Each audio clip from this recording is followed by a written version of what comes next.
on Earth.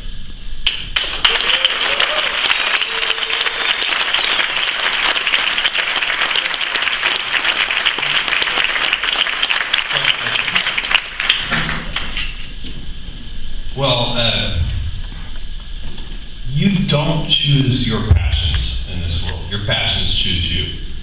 And I have been obsessed with rockets and space since I was a 5-year-old boy, and I watched Neil and Buzz step onto the surface of the moon. It made a huge impact on my life. And, as you know, this is a team sport. That was already mentioned. It's 100% true. I'm accepting this amazing honor on behalf of more than 1,000 teammates at Blue Origin, many of whom are here, seated at these tables. Some of our old timers, been there from the beginning. And they're all as missionary as I am. They are all as passionate as I am. There are way easier jobs. Nobody does this kind of work unless they have heart for the work. We do it because we think it's important, because we care about it. That's what every single person at Blue is doing and working so hard. We came up before, while this room was still empty, all the Blue employees came in here and we took pictures in front of this beautiful trophy. Since I've been told we can't take it home, I find that a little awkward, but okay. And so we took pictures in front of it, and we all read many of the plaques. And I can assure you that it's incredibly humbling to read the names on that trophy. And all the work that we have done and will do and continue to do is because we get to stand on top of all these people who came before us. And it's our job to keep moving that forward, and we will not let you down. So why is it so important to go to space? There are a lot of answers to that question, and different people have different answers. One of the common answers, and it's one that I don't share, is that we need a plan B. What if something happens to Earth, gets hit by a comet, or we destroyed ourselves? Wouldn't it be nice if humanity didn't go at the same time? Well, I very strongly feel there's a better reason. I think plan B is make sure plan A works. We're going to preserve Earth, and we're going to go to space.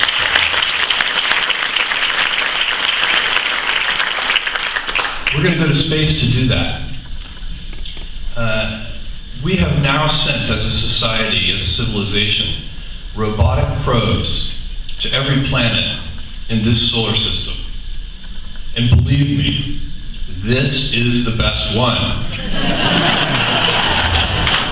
Folks, it is not close.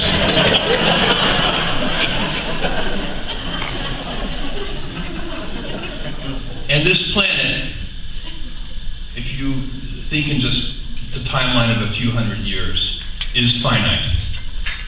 You can do a simple bit of math. You can take current baseline energy usage globally, compound that at just a few percent a year for just a few hundred years, and you have to cover the whole Earth in solar cells. We intercept such a tiny fraction of the sun's output. It's a little tiny pebble circling around the sun. And so we really, over the next few hundred years, face an unavoidable choice, which is either we stay here on Earth and have a civilization of stasis, or we expand into the solar system and have a dynamic, exciting civilization of exploration and pioneering. Which one sounds more dull to you? Which one do you hope that your grandchildren's grandchildren get to live in? This is not a tough choice. the resources in the solar system are gigantic. In the time frame of a couple of hundred years, we will be able to mine asteroids, collect, for practical purposes, unlimited amounts of solar energy. And if we want, we can have 1 trillion human beings living in the solar system. And then we'll have 1,000 Einsteins and 1,000 Mozarts. What a cool civilization that will be. Stasis, on the other hand, I don't even think is compatible with freedom and liberty. Who's going to tell you that you can't use more energy? Somebody's going to have to. So we need to do this. And it's a grand adventure. It's going to be amazing. And so what stands in our way? Well, probably a lot of things stand in our way over time. But we know what one of them is, and it's a big one. We need our space vehicles, our launchers, to be reusable. If we really want a dynamic, thriving civilization in space, we can't throw the hardware away every time. It's just too expensive. And we can't just have reusability, it has to be real, operational reusability. If you have to disassemble the vehicle after every trip, x-ray all the parts, put it all back together, that is not real reusability. It has to be aircraft-like reusability. And it's going to be hard to get there. It's a gigantic engineering challenge. And we're going to have to do it patiently and step by step. And that, by the way, is our motto, Gradatum Ferociter, step by step ferociously. You can't skip steps, not when you're doing something this hard. You have to do it the hard way. And I'm determined, and I won a certain kind of lottery. It's a lottery called Amazon. And I'm determined to use my lottery winnings to move us forward on this journey into space. And I have the teammates that I need to do it. Some of them are in this room.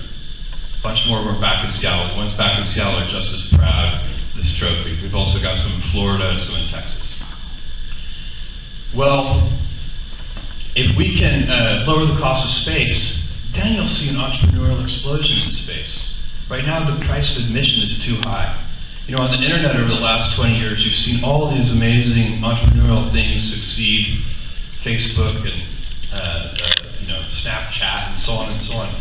These things were started by kids in their dorm room. And they could do that because the price of admission was so low.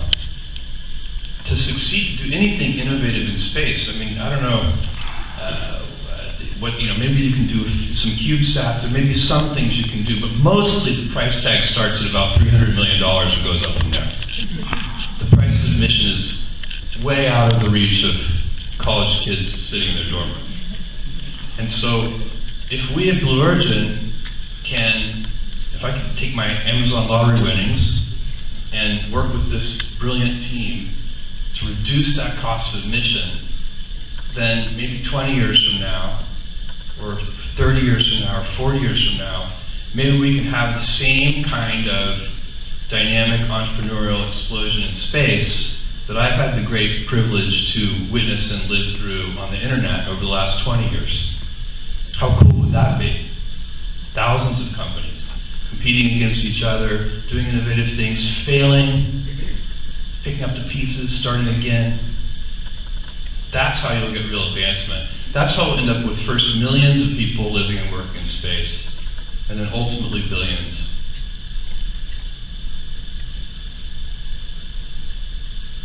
It's not the only lottery, by the way, that I won. I'm sitting here with some of my family members, but we all get different lotteries. Sometimes you get really bad things, sometimes you get really good things.